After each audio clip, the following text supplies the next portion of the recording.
तो बिहार के मैदान में मोदी का आरंभ होगा प्रचंड। बिहार में मोदी की एंट्री से बदलेगा समीकरण, इसी पर होगी आने वाले जो बुलेटिन में हम बात करेंगे। बिहार चुनाव में प्रधानमंत्री मोदी की रैलियों की तारीख का क्योंकि ऐलान हो चुका है। पीएम मोदी बिहार में चुनावी प्रचार का शंखनाद 23 अक्टूबर से करने जा रहे हैं। बड़ी खबर इस समय की, पीएम मोदी बिहार में कुल 12 चुनावी रैलियों को संबोधित करेंगे। एक दिन में 3-3 रैलियां होंगी। इन 12 रैलियों के जरिए प्रधानमंत्री मोदी करीब करीब बिहार के अलग अलग क्षेत्र की बड़ी बड़ी सीटों को कवर कर लेंगे। तो बिहार के चुनाव में प्रधानमंत्री मोदी की एंट्री होने वाली है। जो नीतीश से नाराजगी है, क्या मोदी की रैलियां उस नाराजगी को दूर कर पाएंगी? ये तो चुनाव के नतीजे ही बताएंगे। लेकिन 23 अक्टूबर को सासाराम से शुरुआत होगी और 12 धुआंधार रैलियां होंगी। ये तो वो रैलियां हैं जहां पर खुद प्रधानमंत्री मोदी पहुंचेंगे। उसके अलावा वर्चुअल रैलियां भी होंगी। तो बिहार के चुनाव में प्रधानमंत्री मोदी की होने वाली है एंट्री। प्रधानमंत्री जी बिहार में 12 रैलियां करेंगे।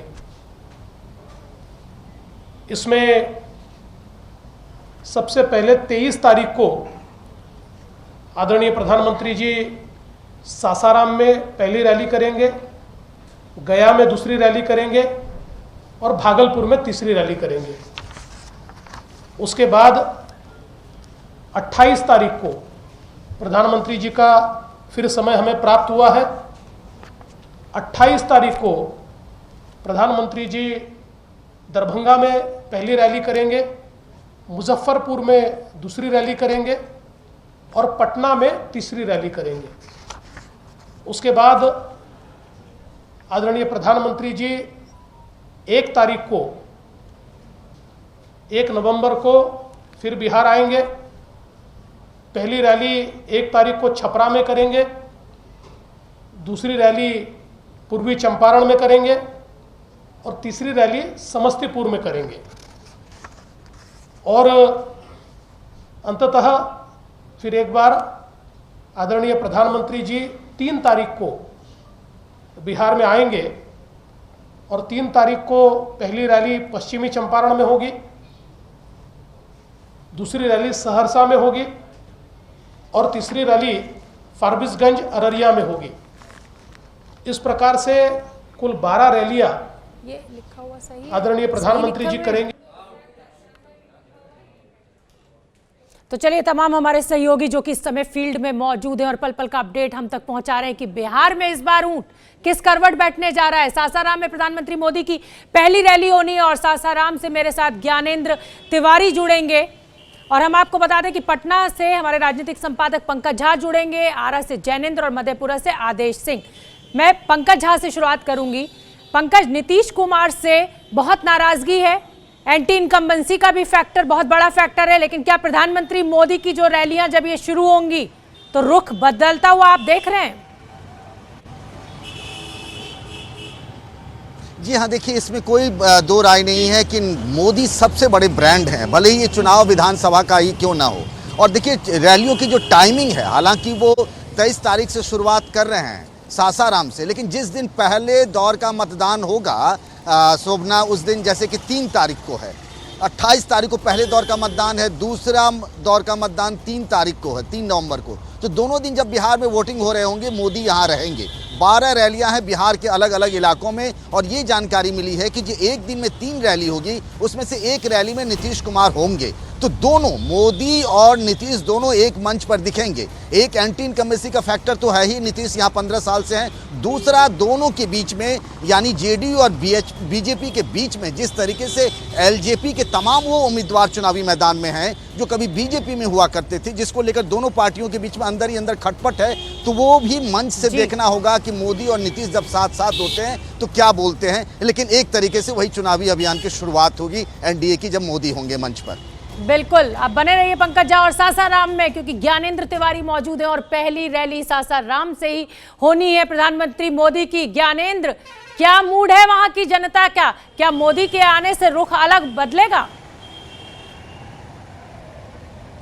शोभना, वैसे तो हर दिन होटल से हम लोग निकलते हैं, लेकिन जब आज मैं निकल रहा था तो मैंने अपने कैमरा पर्सन को कहा कि जल्दी करो, 1 बजे बताना है, सासाराम में मोदी की पहली रैली है। 4-5 लोग वहाँ खड़े थे। मोदी सासाराम आ रहे हैं क्या? मोदी सासाराम आ रहे हैं क्या? मैंने कहा हाँ, कब आ रहे हैं? तो ये जो आप कह रही हैं मूड की, तो उत्सुकता तो देखिए निश्चित तौर पर बनी हुई है यहाँ लोगों में। और जैसा कि पंकज जी ने कहा कि सबसे बड़े ब्रांड है नरेंद्र मोदी। दो तीन चीज़ मैं आपको दिखा दूं। सासाराम के चौराहे में हूं तो दिखाते और बताता चलूं कि किस तरह से जिला निर्वाचन अधिकारी ने अपनी तैयारी कोरोना काल में चुनाव के लिए करवा ली है। और यहाँ देखिए 28 अक्टूबर को मतदान है और 23 को शुरुआत शोभना यहीं से कर रहे हैं प्रधानमंत्री नरेंद्र मोदी। मास्क और हाथ धोने की बात स्पष्ट रूप से जिला निर्वाचन अधिकारी ने यहाँ बोर्ड लगा रखा है। तो जो जिले की तैयारी है, निर्वाचन की तैयारी है, वो तो पूरी हो गई है, लेकिन राजनीतिक तैयारियां, या यूं कहें कि राजनीतिक तैयारियों के लिए ही नरेंद्र मोदी यहां पर पहुंच रहे हैं। और 7 विधानसभा सीट है रोहतास में और सासाराम में। 7 में से केवल 1 विधानसभा सीट जो है वो बीजेपी के पास है, 3 आरजेडी के पास है और 2 जेडीयू के पास है, 1 आरएलजेपी के पास। तो कुल मिला के आरएलएसपी के पास है। तो ये यहाँ पर जो 7 सीट है उसमें से 1 बीजेपी के पास है। इसलिए ये महत्वपूर्ण हो जाता है कि इस बार प्रयास ये रहे नरेंद्र मोदी का कि यहाँ वो ना केवल रैली करें, संबोधित करें, बल्कि यहाँ के मतदाताओं पर ये भरोसा भी बताने और जताने की कोशिश करें कि बीजेपी, या ये कहें कि बीजेपी जेडीयू का जो गठबंधन है उस पर जनता भरोसा करे। तो कुल मिलाकर प्रधानमंत्री नरेंद्र मोदी के आने की उत्सुकता तो यहाँ है। लोग इस बात का इंतजार तो कर रहे हैं। और दूसरी सबसे बड़ी बात कि सासाराम से वो रैली की शुरुआत कर रहे हैं, इसलिए सासाराम के लोगों में एक अलग उत्साह है कि मोदी आ रहे हैं, सासाराम से अपने रैली की शुरुआत कर रहे हैं। जी शोभना।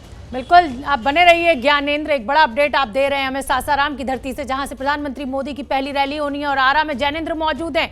जैनेंद्र, 2015 के चुनाव में जब प्रधानमंत्री मोदी ने यहां से चुनाव प्रचार किया था तो लगभग 1.25 लाख करोड़ की योजनाओं का ऐलान किया था। क्या इंतजार आरा के लोगों को? बिल्कुल बिल्कुल। आरा के रमना मैदान में प्रधानमंत्री ने वो ऐतिहासिक रैली को संबोधित किया था जिसमें कि उन्होंने एक बड़े पैकेज का ऐलान किया था। तो उसकी समीक्षा तो शोभना हो ही रही है इस चुनाव में कि प्रधानमंत्री के पैकेज का क्या हुआ, नीतीश कुमार के परफॉर्मेंस का क्या हुआ। एक बात मैं जोड़ना चाहूँगा कि प्रधानमंत्री की रैली को लेकर के जो 3 लोकेशन तय किए गए हैं, चाहे वो सासाराम हो जो रोहतास जिले में आता है, गया हो या भागलपुर हो, 71 सीटों पर जो चुनाव है पहले चरण में, तकरीबन 20 से 25 सीटें हर रैली में जो है वो हर रैली के जरिए प्रधानमंत्री उसको वहाँ के वोटरों को संदेश देंगे। और जो पहली रैली है सासाराम में, उसकी अहमियत इसलिए ज़्यादा है क्योंकि सासाराम से बीजेपी के 2 बड़े बागी एलजेपी की टिकट पर चुनाव लड़ रहे हैं, रामेश्वर चौरसिया और राजेंद्र सिंह।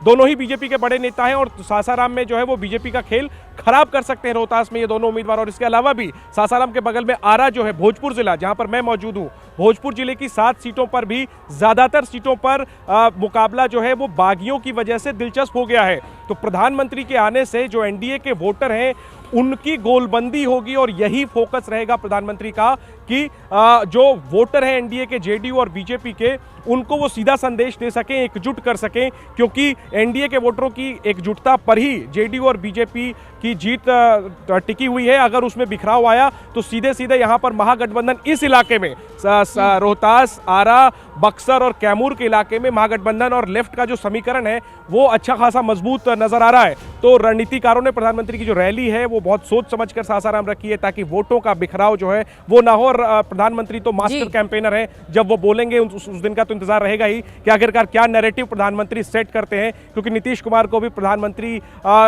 मोदी के सहारे की जरूरत है इस चुनाव में, क्योंकि 15 साल बहुत हो गए हैं और लोगों में थोड़ी सी कहीं ना कहीं उनको जनता बड़ी समझदार है। पिछले चुनाव में जिस तरीके की बड़ी बड़ी घोषणाएं की गई थी, क्या वो जमीन पर उतरी, क्या जनता को फायदा हुआ? उसी को देखते हुए जनता इस बार वोट देने जा रही है बिहार में। और बिहार में बीजेपी जेडीयू गठबंधन से एलजेपी अलग हो चुकी है। एलजेपी अध्यक्ष चिराग पासवान ने एबीपी न्यूज से अपनी बातचीत में दावा किया था कि उनकी सीटों को लेकर कोई लड़ाई नहीं हुई थी, लेकिन उप मुख्यमंत्री सुशील मोदी ने आज साफ साफ कह दिया कि चिराग जितनी सीटें चाहते थे उतनी नहीं दी जा सकती थी। कुछ समय पहले मैंने ट्वीट भी किया था कि भारतीय जनता पार्टी जिस किसी को भी मुख्यमंत्री का चेहरा बनाना चाहेगी, मुझे उससे कोई एतराज़ नहीं है, आप बनाइए चेहरा। मेरी तो लड़ाई सीटों की भी नहीं थी। बार बार मैं मीडिया में सुनता था, कहा जाता था कि चिराग पासवान ज़्यादा सीटों के लिए दबाव कर रहे हैं। मैं ईमानदारी से बताऊं, गठबंधन के भीतर हम लोग की सीटों की चर्चा ही नहीं हुई कभी।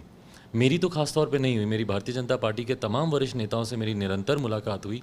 जेपी नड्डा जी से हुई, अमित शाह जी से हुई, राजनाथ सिंह जी से हुई, तमाम वरिष्ठ नेताओं से मेरी मुलाकातें होती रही।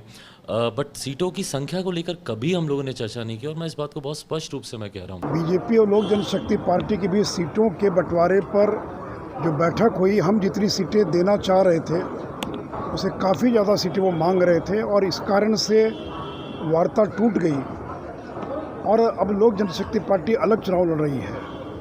और कुछ मीडिया में ये कहा गया है कि नरेंद्र मोदी ने रोका नहीं, अमित शाह ने रोका नहीं, अभी वो कौन होते हैं रोकने वाले? ये हर दल स्वतंत्र है, अलग है। तो लोक जनशक्ति पार्टी चुनाव लड़े कि न लड़े ये उनका निर्णय है। तो आपने सुशील मोदी को सुना, आपने चिराग पासवान को भी सुना, साफ साफ यही कहना कि सीटों पर बातचीत नहीं बनी, लेकिन चिराग पासवान कह रहे हैं सीटों पर तो हमने बात ही नहीं की। पंकज झा हमारे राजनीतिक संपादक लगातार हमारे साथ बने हुए हैं बिहार की धरती से, हम उनसे बात करेंगे, लेकिन उससे पहले मैं आपको बता दूं कि सुशील मोदी ने एलजेपी को वोट काटने वाली पार्टी कहा है, जबकि एबीपी न्यूज से बातचीत में चिराग पासवान ने दावा किया था कि उनके विधायक चुनाव जीतने के बाद बीजेपी की सरकार बनाने में मदद करेंगे। हमारे जो भी विधायक जीतेंगे वो भारतीय जनता पार्टी का मुख्यमंत्री बनाने के लिए प्रयासरत रहेंगे और सुनिश्चित करेंगे कि भारतीय जनता पार्टी का मुख्यमंत्री बने। और जो लोग 1-2 सीट भी बिहार में मुश्किल से जीत नहीं पाएंगे वो करें कि मिलकर सरकार बनाएंगे। तो इसलिए कहीं कोई भ्रम नहीं रहना चाहिए। भारतीय जनता पार्टी, जनता दल यू और हम और वीआईपी पार्टी का गठबंधन है, मिलकर हम काम कर रहे हैं। और लोक जनशक्ति पार्टी इस समय वोट कटवा की स्थिति में बिहार के अंदर चुनाव लड़ रही है, और उनका एक ही मकसद है कि बिहार में बीजेपी की सरकार न बने। और मेरे साथ मेरे राजनीतिक संपादक पंकज झा बिहार की धरती से जुड़ रहे हैं। पंकज झा, कोई कुछ कहता है, कोई कुछ कहता है, और शायद यही सियासत है कि किसी के साथ चुनाव लड़ते हैं, किसी के साथ सरकार बनाते हैं, स्थिति बिल्कुल साफ हो नहीं पाती है। ऊंट किस करवट बैठने जा रहा है ये अंत तक पता नहीं लगने देते हैं ये नेता। शोभना, देखिए एक बात बहुत दिलचस्प है बिहार की राजनीति में, चुनाव को देखें खास तौर से, कि जो बागी उम्मीदवार हैं अलग अलग सीट पे जो चुनाव लड़ना चाहते थे, सबकी चिंता यही है, वो बीजेपी हो या जेडीयू हो और आरजेडी, मैं 3 पार्टियों की खास तौर से जिक्र कर रहा हूं कि ये तीनों ही चाहते हैं कि गठबंधन में उनका स्ट्राइक रेट यानी उनके पास सीटों की संख्या ज़्यादा हो, जिससे आगे चुनाव बाद जो राजनीति होगी उनमें उनकी दावेदारी अधिक मजबूत हो, वो ज़्यादा ताकतवर हो। इसका गेम चल रहा हो। इसकी वजह से बागी उम्मीदवारों के मैदान में आ जाने से चुनाव का जो गणित है वो बहुत कुछ उलझ गया है। लेकिन पंकज, मैं आपसे ये भी समझना चाहूंगी कि चिराग पासवान ये कह रहे हैं कि सीटों पर कोई बात ही नहीं हुई, उधर सुशील मोदी कह रहे हैं कि सीटों पर बात नहीं बन पाई, बीजेपी जितनी सीट ऑफर कर रही थी उतने पे चिराग पासवान तैयार नहीं थे। आप वहां पर मौजूद हैं, क्या कुछ खबर निकल कर आ रही है? कौन सच कह रहा है, कौन झूठ? देखिए, जो भी बात कही जाए, लेकिन ये बात सही है कि उनको सीटें ऑफर की गई थी बीजेपी की तरफ से चिराग पासवान को, लेकिन चिराग पासवान वो सीटें चाहते थे जो अपने उनके मन की थी। वो सीटें जो बीजेपी उन्हें ऑफर कर रही थी उन सीटों पर वो राजी नहीं थे, और बात यहीं पर फंस गई है। संख्या को लेकर बहुत ज़्यादा दोनों के बीच में मनभेद या मतभेद नहीं था, ये था कि कौन सी सीट चिराग पासवान को चाहिए, बीजेपी वो देने को तैयार नहीं थी। वो मामला फंस गया और उसके बाद बिहार के एनडीए के गठबंधन से अब एलजेपी बाहर है। जी, बहुत बहुत धन्यवाद पंकज झा। बिहार के चुनाव में लगातार एक दूसरे पर वार पलटवार हो रहा है। तेजस्वी यादव का दावा है कि इस बार नीतीश बीजेपी की सरकार नहीं बनेगी। आज जब नीतीश गया के इमामगंज प्रचार करने पहुंचे तो उन्होंने तेजस्वी यादव पर यह कहते हुए तंज किया कि कुछ लोग सत्ता में आकर सिर्फ माल बनाना जानते हैं। देखिए, पूरी तरीके से बिहार की जनता ने नकार दिया है डबल इंजन की सरकार को। पटना यूनिवर्सिटी को सेंट्रल यूनिवर्सिटी का दर्जा नहीं दे सकते, बिहार को लेकर के विशेष राज्य का दर्जा कहाँ गया, विशेष पैकेज वो कहाँ गया। तो ये जनता सवाल पूछ रही है कि आखिर डबल इंजन की सरकार है तो हमको फायदा क्या होगा। यहाँ तो मुख्यमंत्री उप मुख्यमंत्री मुसीबत के घड़ी हाथ फेर देते हैं, मुंह फेर देते हैं, लैंडलॉक्ड स्टेट का बहाना देते हैं, समुद्र नहीं होने का बहाना देते हैं, संसाधनें नहीं होने का बहाना देते हैं। आखिर इसका जिम्मेदार कौन है अगर 15 साल से आप मुख्यमंत्री उप मुख्यमंत्री रहे हैं तो? आप समझ सकते हैं, हम लोग काम करते हैं उसको बहुत लोग तो देखते हैं, जानते हैं, लेकिन कुछ लोग यहां हैं फिर से वापस चाहते हैं कि हाथ में सत्ता आ जाए, हाथ में आ जाए फिर माल बनाए, यही करते रहे। लेकिन एक एक बात से आप लोग सावधान रहिएगा हर तरह से, और मिलजुल करके हम लोगों को पूरी मजबूती के साथ और फिर से एनडीए को, राष्ट्रीय जनतांत्रिक गठबंधन को विजयी बनाना है, बिहार को आगे बढ़ाने का। और जो बिहार में हम लोग काम करते हैं